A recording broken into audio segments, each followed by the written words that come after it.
위대한 인물들의 대화를 듣고 있으면 종종 동문서답을 하는 장면을 볼 수가 있습니다. 본문에 있는 바리새인과 예수님의 대화도 그런 느낌을 가질 수가 있습니다. 바리새인과 사두개인이 예수님께 와서 하늘로서 오는 표적을 구했습니다. 다시 말씀드리면 예수님께서 하나님의 아들이요 메시아인 증거를 보여달라고 한 것이죠. 그때 예수님께서 기상변화를 예로 들면서 저녁에 하늘이 붉으면 날이 좋겠다 하고 아침에 하늘이 붉고 흐리면 날이 굽겠다 하나니 너희가 청기는 분별할 줄 알면서 시대의 표적은 분별할 수 없느냐라고 말씀하십니다. 예수님이 메시아인 증거인 시대의 징조와 하늘의 기상도 시대의 징조를 어떻게 연결할 수 있는 것입니까? 예수님께서 하신 말씀을 얼핏 들을 때에는 바리새인과 사두개인의 질문에 대한 대답이 되지 못하는 것처럼 보입니다. 그러나 그 말씀을 자세히 묵상해 보면은 대답이 될 뿐만 아니라 더 나아가서 그들에게 중요한 각성이 되는 말씀인 것을 알 수가 있습니다. 성경에 보면 징조, 곧 표적이 여러 가지 면에서 사용되고 있어요. 창세기 9장에 보니까 하나님께서 대홍수 이후에 다시는 물로 세상을 멸망시키지 않겠다는 약속의 징조로 무지개를 보이셨습니다. 창세기 17장에 보면 아브라함과 그 자손에게 할례의 언약을 주십니다. 그래서 이 할례가 이스라엘 백성이 하나님의 선민의 표적이요 하나님의 축복과 보호의 상징인 표적이 된다는 것을 말씀하고 있습니다. 창세기 1장 14절에 보니까 하늘의 해와 달이 사계절과 기후의 한 표적이 된다고 말씀하셨어요. 마태복음 24장에 보면은 말세의 징조가 다각도로 보여지고 있습니다. 독일 베들린에는 세계에서 가장 먼저 설치된 교통 신호기가 있다고 합니다. 독일 베를린이나 한국이나 맨 처음 교통 신호가 설치되었을 때는 그렇게 중요하게 여기지 않았을 겁니다. 교통 신호를 어기는 사람이 많았을 거예요. 그러나 요즘에는 교통량이 폭주하고 거리가 너무나 위험하기 때문에 이 교통 신호를 안 지키는 사람이 없을 정도로 중요하게 생각합니다. 차에 타고 있는 사람이나 걸어가는 사람이나 모두 다 신호를 어기지 않습니다. 신호를 따라야만 자기의 생명을 지킬 수가 있다는 것을 알 수가 있습니다. 교통신호에 복종해야 합니다. 그래서 먼저 신호를 아는 것이 필요하고 그 신호에 복종하는 것이 필요합니다. 예수님께서 시대의 징조가 어떤 것인지 알아야 하고 징조를 아는데 그치지 않고 그 징조에 순종하고 대처해야 한다고 말씀하셨어요. 그것이 예수님을 메시아로 모실 수 있는 길이고 그리스도로 말미암아 구원받을 수 있는 길임을 말씀해 주고 있는 것입니다. 세계적인 문어 톨스토이의 인생 비유를 생각해 보면 어떤 사람이 산중에서 사자를 만나 도망을 갔어요. 사자가 뒤에서 따라오는 다급한 상황 중에 있습니다. 한참 도망을 가다가 앞으로 더 이상 갈 수 없는 절벽이 이릅니다. 그런데 정신을 차리고 보니까 칡농꿀이 절벽 밑에 내려져 있어서 그 농꿀을 잡고 절벽을 따라 내려가서 절벽 중간쯤에 매달려 있는데 위에 보니까 뒤따라왔던 사자가 입을 벌리고 있고 서 있고 밑을 보니까 망망한 바다에 이 악어가 입을 벌리고 있습니다. 이때 어디서 생쥐가 나타나는지 이 사람이 매달려 있는 칡농꿀을 갈아먹기 시작합니다. 절대 절명의 상태에 놓여 있습니다. 그런데 바로 그때에 그 사람 곁에 꿀벌이 날아와서 풀잎에 꿀을 두어서 꿀이 줄줄 흐르고 있어요. 줄에 매달린 채 위에 있는 사자의 입과 아래에 있는 악어의 입을 보고 생쥐가 자기의 생명줄을 끊는 소리를 들으면서 혀를 내밀면서 국꿀을 핥아먹고 있는 것이 인생이라고 말했습니다. 대단히 무섭고 각박한 비유를 들었습니다. 이것은 인생의 절대절명의 위험성을 말하고 있습니다. 도대체 톨스토이는 인생의 위험이 무엇이라고 생각하면서 그렇게 말한 것인지는 알 수 없습니다. 하지만 요즘 우리가 살고 있는 세대의 징조를 자세히 바라볼 때에 세계의 종말을 가져올 수 있는 이 위험한 징조가 몇 가지 있다고 생각합니다. 첫째는 식량 문제. 전 세계 인구가 70억에 달하고 있고 수백만 명이 굶주려 있습니다. 다행히 한국은 잘 살고 있어요. 그렇지만 이 지구에 살고 있는 사람들이 얼마든지 많다는 사실을 생각해 볼 때 인구가 70억이 되고 100억이 되고 100억이 넘게 되면 어떻게 살 것인가 하는 문제가 아닐 수가 없어요. 물론 과학적인 방법을 통해서 실내에서 농사를 하고 독특한 방법으로 식량을 증대시킬 수 있는 길이 연구되고 있다고 합니다만, 그러나 자연 농사가 아닌 인위적인 농사법에 의해서 생산된 농산물이 우리 사람들에게 어떠한 영향을 미칠 것인지 우리는 알 수가 없다는 거예요. 사람이 그것을 먹어서 돌발적인 병에 걸릴 위험성을 생각해 볼 때 얼마나 위험한지 알 수가 없습니다. 두 번째로는 오염의 문제. 전 세계 물의 오염이 큰 문제가 되고 있습니다. 큰 도시의 한강이나 낙동강이나 도시의 폐수로 인해서 고기가 자꾸 죽어가고 있어요. 이 수질의 오염이 적지 않은 문제입니다. 요즘 도시인들은 생수를 돈으로 사서 마시고 있어요. 또 생수가 아닌 것은 생수로 속여서 팔고 있다는 말도 들려오고 있습니다. 그리고 공기 오염의 문제도 있습니다. 공기가 자꾸 나빠져 갑니다. 수많은 자동차와 공장 때문에 공기가 오염되고 있어요. 공기의 오염 문제는 심각한 문제이고 지금으로 보아서는 치료할 길이 없습니다. 세 번째로는 원자탄의 문제. 원자탄. 일본이 항복할 때에 히로시마에 떨어진 원자탄이 불과 2만 톤급이었는데 그거 하나 때문에 20만 명이나 희생됐습니다. 그때 살아남은 사람들도 아직 원자병 때문에 건강한 생활을 하지 못하고 있어요. 그 후에 발명된 수소폭탄이라는 것은 무려 50메가톤이라고 하는데 히로시마에 떨어진 원자폭탄에 비하면 2,500배에 달하는 위력을 가지고 있다고 합니다. 지금 전 세계에 만들어져 있는 원자탄의 양은 전 세계 사람들에게 골고루 나눈다고 해도 한 사람당 80톤에 해당된다고 합니다. 지금 정치가들은 원자탄 때문에 겁이 나서 자제하고 있습니다. 그러나 아무리 자제한다고 해도 우리가 그런 무서운 무기 속에 살고 있다는 것은 부정할 수 없는 현실입니다. 확실히 뚜렷한 면만 본다고 해도 우리에게 큰 어려움이 다가올 수 있는 시대의 징조를 느끼지 않을 수가 없습니다.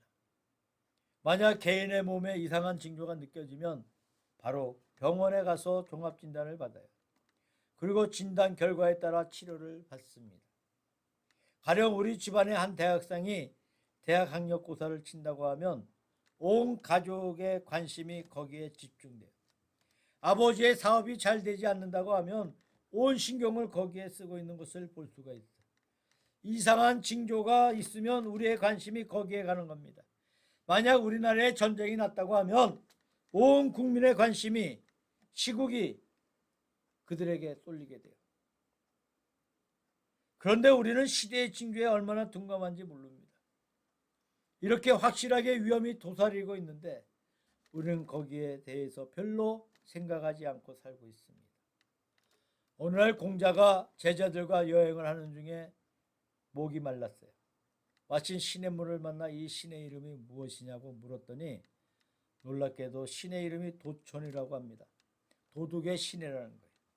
공자가 그 물을 마시지 않고 하는 말이 이름에 도자가 있는 물을 어떻게 마실 수 있겠느냐 하면서 물을 마시지 않고 그냥 여행을 했다고 하는 이야기가 있습니다. 옛날 요순시대에 허유라는 사람이 있었습니다. 그는 어느 날 요 황제로부터 나라의 재상을 맡으라는 제의를 받았습니다. 그런데 그는 내가 못 들을 말을 들었다고 해서 냇가에 가서 귀를 씻었다고 합니다. 그리고 몹쓸 세상이라고 해서 귀산이라는 곳에 가서 직구했다는 이야기가 있습니다. 공자는 도철이라고 해서 물을 마시지 않고, 호유는 재상의 제의를 못 들을 말이라고 해서 거절했어요. 왜냐하면 그런 사람들은 그 시대 속에서 아무렇게나 살지 않고 어떤 생각을 가지고 살았기 때문에 그런 행동을 취한 것이 아니겠습니까? 우리가 이 시대의 징조를 무심코 보아서는 안 됩니다. 그 징조를 자세히 관찰해 보아야 합니다. 다음에 말씀드리고 싶은 것은 눈에 보이는 가현적인 징조보다 더 무서운 징조는 눈으로 볼 수 없는 정신적인 징조라는 것입니다. 현대인들의 정신이 이상한 상태에 놓여 있다는 것을 우리가 부정할 수가 없어요. 따지고 보면 현대에 볼 수 있는 모든 위험성은 정신적인 이상에서 발생하고 거기에서 기초해 있습니다. 영화를 만드는 어떤 분의 말을 기사로 보았습니다. 현대인들은 두 가지가 있어야 관심을 끌고 관객들이 많다고 했습니다. 하나는 성관계 문제이고 다른 하나는 폭력 문제라는 거예요. 이 이야기를 다루지 않으면 감각이 없고 폭력이 없으면 재미가 없다는 말을 들었습니다. 성적인 것과 폭력이 현대의 특징이라고 합니다. 현대처럼 성적으로 문란하고 타락한 시대는 없었다고 생각합니다. 과거에도 타락한 시대가 많았어요.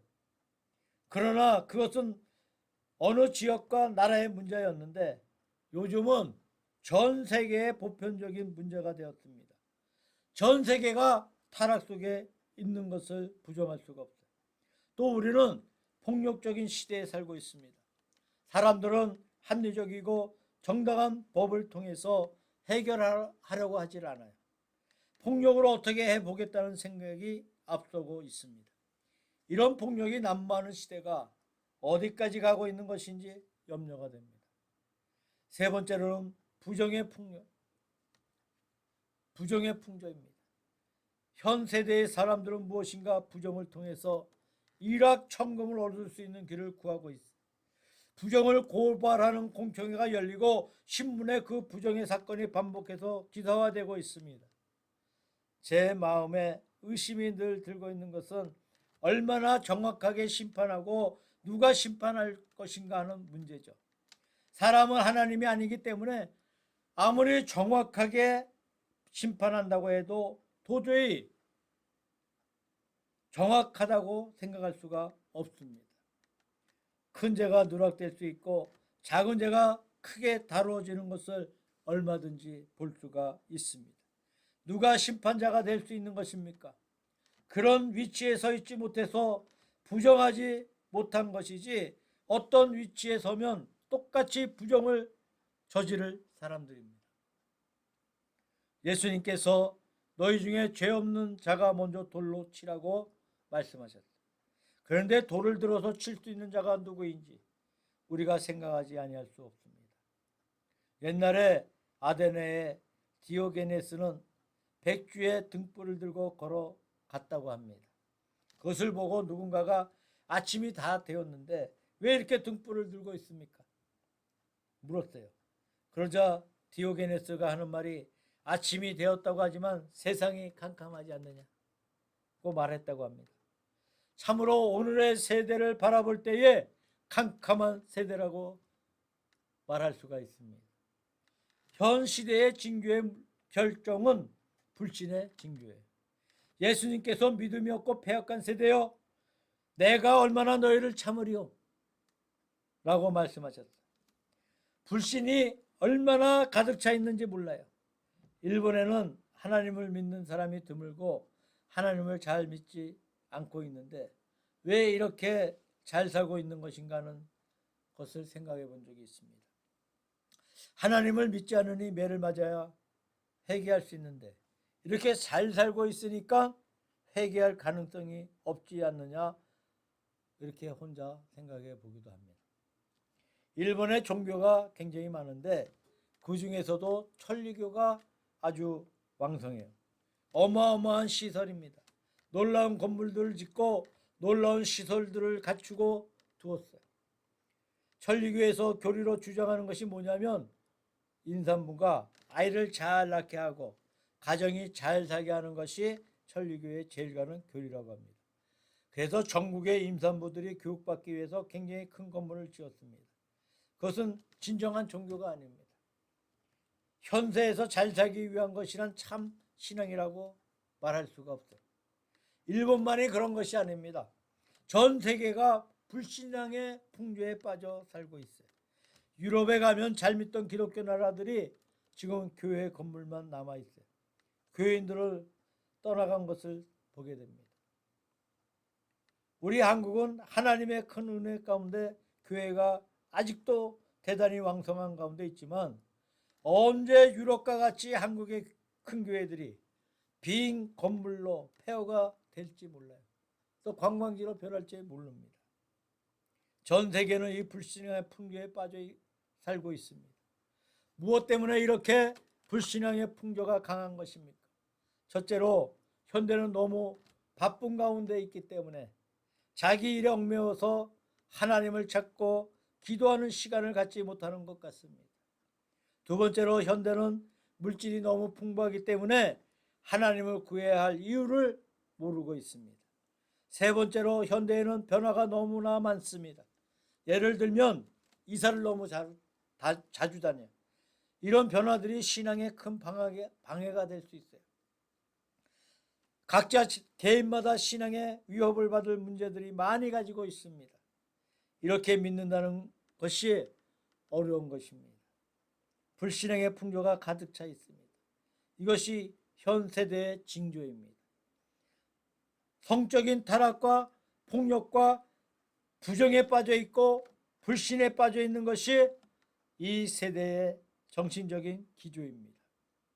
이런 세상의 징조를 바라보시면서 예수님께서 하시는 말씀이 무엇이었습니까? 다시 말씀드리면 모든 징조에 대처하는 방법이 무엇이겠습니까? 여기에 요나를 들어서 말씀하십니다. 요나가 예수님의 그림자입니다. 요나가 전도할 때의 왕으로부터 시작해서 온 백성이 나와서 하나님께 무릎을 꿇고 회개했어요. 요나보다 더 큰 위대한 예수님께서 복음을 전파할 때에 요나의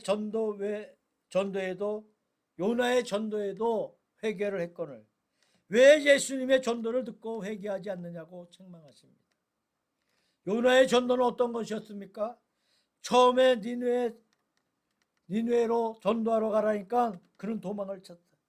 다시스로 가기 위해서 도망을 치다가 큰 풍랑을 만나서 바다에 빠지게 되어지고 어쩔 수 없이 니느웨 도성에 가게 되었어요.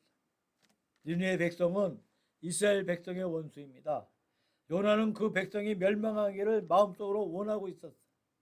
회개하고 구원받는 것을 원하는 것이 아니라 회개하지 않고 구원받지 못하기를 원하고 있었어요.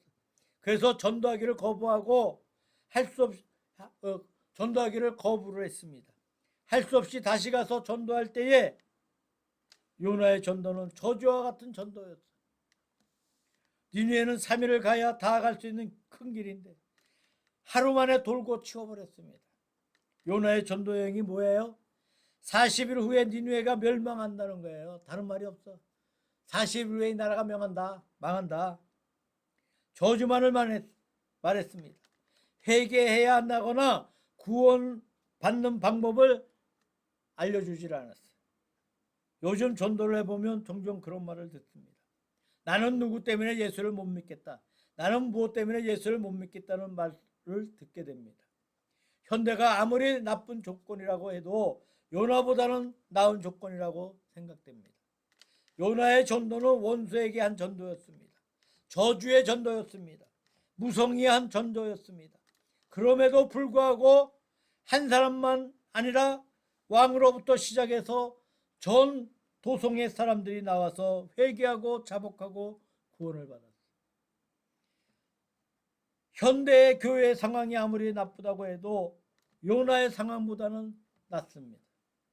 예수님께서 이 땅에 오셔서 복음을 전파하시고 줄인 자를 먹여주시고 병든 자를 고쳐주시고 여러 가지 선한 일을 하시면서 전도하셨는데 요나에 비할 수 있겠습니까? 요나의 전도를 듣고도 니느웨 백성이 회개하였는데 이 세대 사람들은 도대체 회개하지 않는다는 것이에요.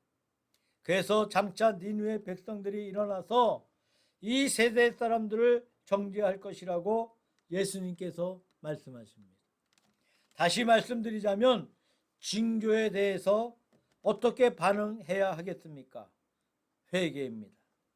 니느웨 백성처럼 자신의 죄를 가지고 나와서 회개하는 것이 징조를 바라보고 반응하고 대처하는 방법이고 올바른 성도들의 자세인 것입니다. 우리 한국교회가 왕성하다고 하지만 그 특색이 빗나가는 것을 종종 볼 수가 있습니다. 어떤 교회는 병 고치는 이적을 주로 행하는 교회가 있어 거기에는 굉장한 군중들이 모여드는 것을 볼 수가 있습니다. 물론 병 고치는 이적을 부정하지 않습니다. 하나님의 능력으로 믿고 있습니다. 그러나 병 고치는 이적을 앞세울 복음이 아니라고 생각되어져요. 어떤 교회를 보면 방언을 교회의 특색으로 내세우고 있습니다. 성경을 보면 오순절에 방언하는 것이 성령 강림의 한 표적이었습니다. 우리가 그것을 부정하는 것이 아닙니다.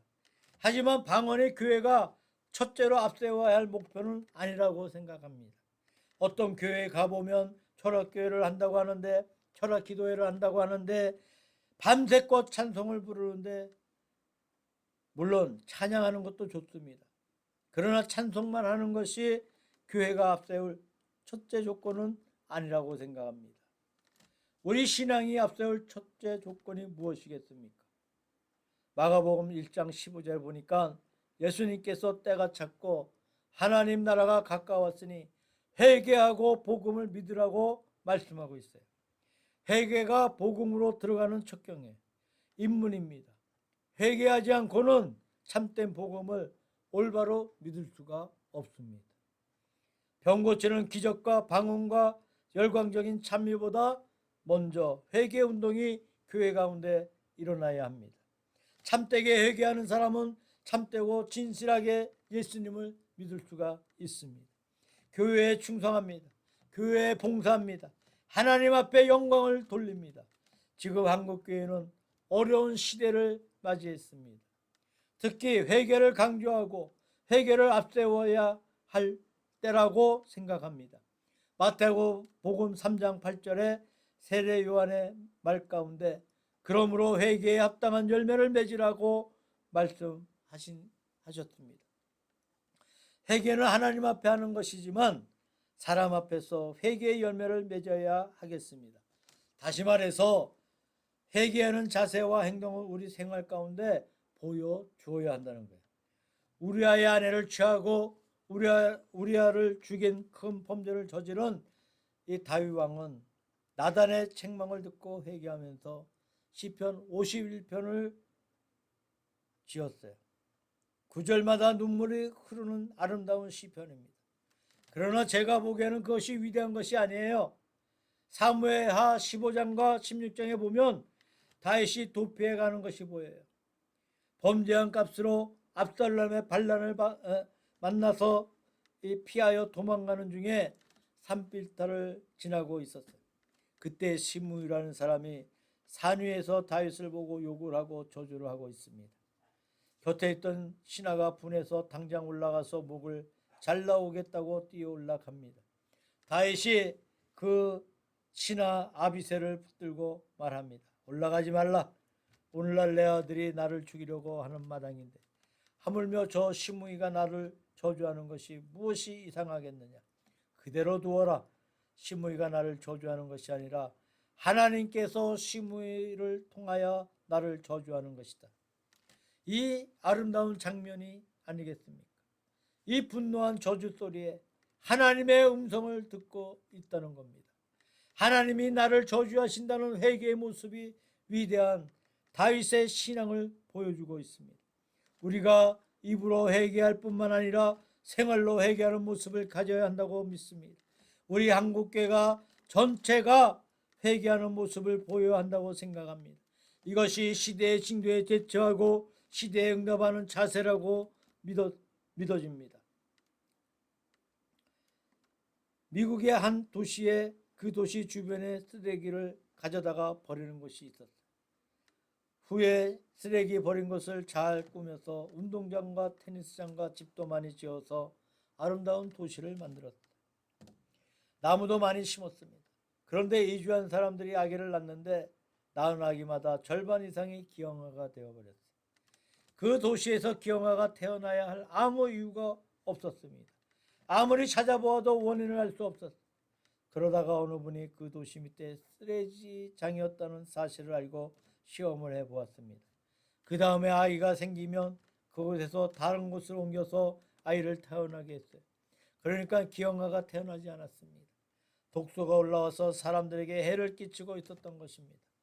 뒤늦게 사실을 알게 된 온 도시 사람들이 다른 곳으로 다 옮겨가고 그 땅이 다시 폐허가 되었다고 합니다. 땅 속에 묻어두었던 폐기물 속에서 독소가 올라와서 뱃속에 있는 아이를 기형아로 만들고 사람들에게 보이지 않게 해를 끼치고 있었습니다. 오늘의 시대에 나타나는 모든 징조들도 우리가 깨닫지 못하는 가운데 우리의 영혼을 해치고 있습니다. 우리가 이런 시대에 살면서 어떻게 대처해야 하겠습니까? 예수님께서 말씀하신 시대의 진도를 생각해 보면서 바라보면서 우리가 구원받는 길은 오직 회개하는 길입니다. 우리가 개인적으로 교회적으로 그리고 전 국민이 하나님 앞에 회개하고 통회할 때에 이 어려운 시대의 위기를 극복하고 돌파하고 승리하는 길로 나아갈 수 있습니다. 이 시대의 모든 징조가 우리에게 회개를 촉구하고 있습니다. 기도하겠습니다.